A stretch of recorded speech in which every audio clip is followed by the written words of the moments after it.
So I was 18 years old. I was going to music school at the time. And my teacher was an older guy. He's probably in his late 40s, but in my mind, he was old. And he was talking to the other guys there about Jeff, Eric, BB, the classic old guys guitar heroes. At least that's what I thought in my mind. And I didn't get it. Well, I thought I got it. I thought that they were talking about them as guitar heroes because they're old and they can't play what my guitar heroes could do. These guys were the real heroes. Those guys took the instrument to the next level. And, now I'm 46 and I don't know if it's age or maturity, but I completely changed my mind. Those guys are the true heroes. Hey, my name is David, and if you're new to the channel, welcome. This channel is all about helping you develop your voice on the instrument. This right here is just the tool. It's just the instrument, for lack of better words. This is the pencil, you're the author, and we're gonna learn how to tell your musical story, no matter where you're at on the instrument. That's what it's about. Now, first things first, I don't wanna dismiss any of the guys who are really into technique. I think technique is an essential part of playing. It's very important, it's awesome, but there is a massive danger. And I know that because I went down that path. For years, I would practice my scales and techniques and try to speed things up and get as fluid as I could get, which is good, but I forgot about the original message. That message is that story that is inside of you that you want to communicate.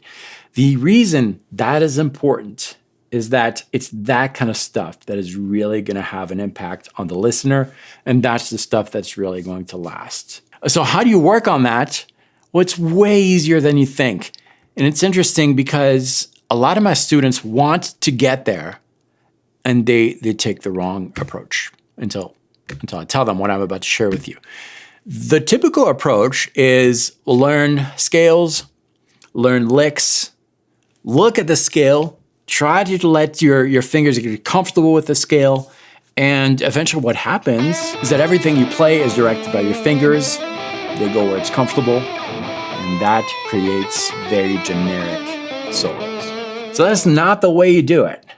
This is how you do it. The ultimate goal for a musician is to be able to replicate on his or her instrument whatever they hear in their head.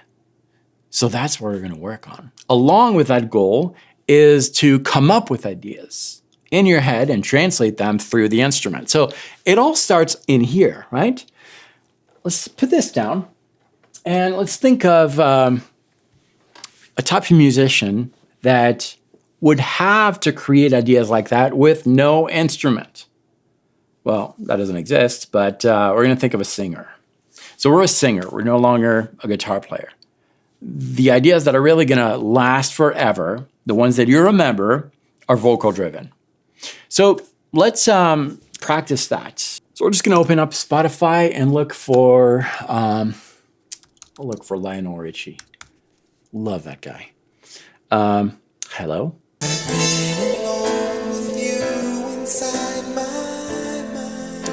Okay, just that little phrase there.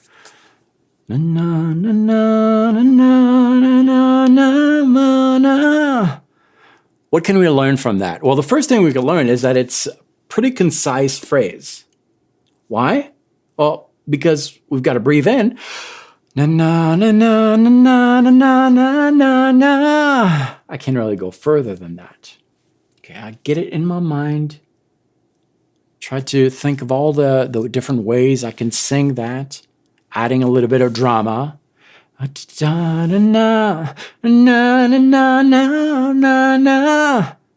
Okay, let's grab our guitar once you have that in our mind. We're going to try to replicate that on the guitar. And this is really going to be interesting because you'll see that it's not very comfortable to play. You might need to fish around a little bit. La, la, la, la, la,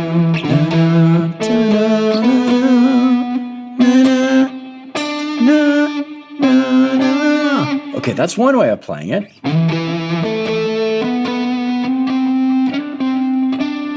That melodic line is clearly born from within, and it's memorable. We all remember that one. just like many, many other songs that are born from vocals. See, if a guitar player would have come up with that, just using his guitar, it probably would have sounded something like, I don't know.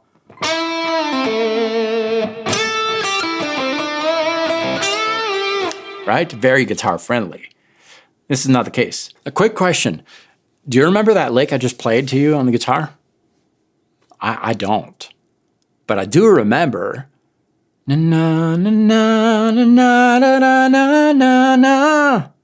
Very melodic. So that's the first step to get more comfortable with that new way of playing. Just open Spotify and listen to classic songs. Typically some kind of slower R&B stuff is really going to resonate with you. You're going to remember those melodies. Step number 2 is to engage the creative process. So for that, we need a backing track. And by the way, what I'm going to show with you here in just a couple minutes, I go way further with this in a free workshop, which I'm going to link at the end of this video. But for now, check this out. And then if you want to go further, watch the workshop, completely free. So we've got a backing track here. And we're going to approach this without the guitar. We're a singer. Just imagine what a singer would do. You're in a band, you're the singer, someone is playing that. Okay, you could write lyrics if it helps. Da da da da. Na na na na la la. Okay, something like that. I'm not a great singer, but that's what comes to mind. Da da. Da na na na la la. Okay, I like that. That's the first thing that came to mind. It's got the built-in breaths. I can't last longer than I would want to. I'm gonna grab my guitar. Na da da da. Try to fish around for those ideas. La, la. I don't even know the scale. It doesn't matter. I'm just matching the notes. La, da, da, da, da, da, da, da, da. Yeah, that. So now, bringing back the backing track, and I'm going to try to play that. So at first, it's going to be a little, generic, but eventually, I'm going to get more comfortable with it. Okay. So I'm singing my guitar now. Let's see what happens. Breath.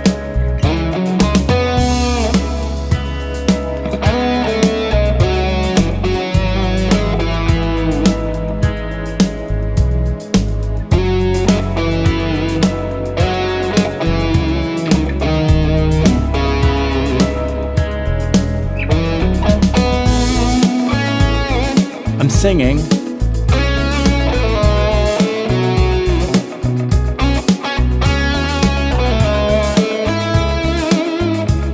Still don't know the key.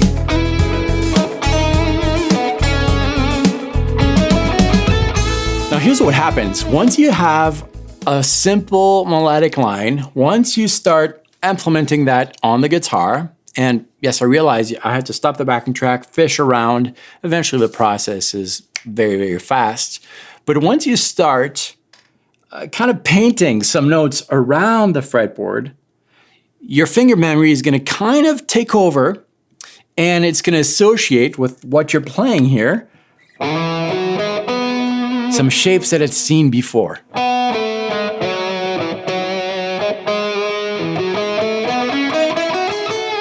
It'll kind of know where to go next. Avoid the danger of letting your fingers do their things without keeping your mind engaged in that. See, if your mind loses control completely, then your fingers are going to take over, and it's automatically going to be something,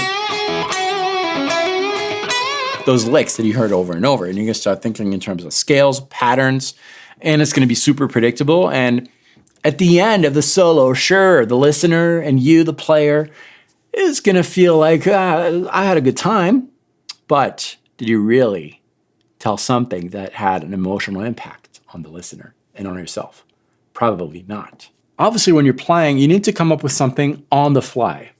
And I'm going to teach you how to do that right here. This free workshop goes much more in depth. It's completely free. There's no catch. Check it out. It's really going to help you out.